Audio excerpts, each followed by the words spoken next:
Setting height and width of image in PowerShell GUI. Hello everyone, welcome back. In this video, we'll learn how to set the height and width of an image displayed in a PowerShell GUI. Let's get started. First, we need to load the libraries. This is essential for we're working with any GUI in PowerShell. Next, we create a new form, which serves as the main window for our application.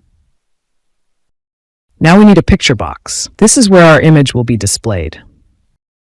Let's specify the size of the PictureBox.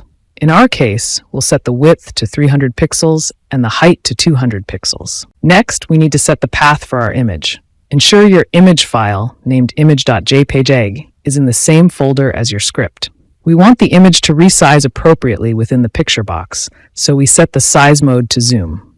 This will maintain the aspect ratio while fitting the image. Now we add our PictureBox to the form so that it becomes visible. Finally, we display the form using Show Dialog, which keeps the window open until we close it.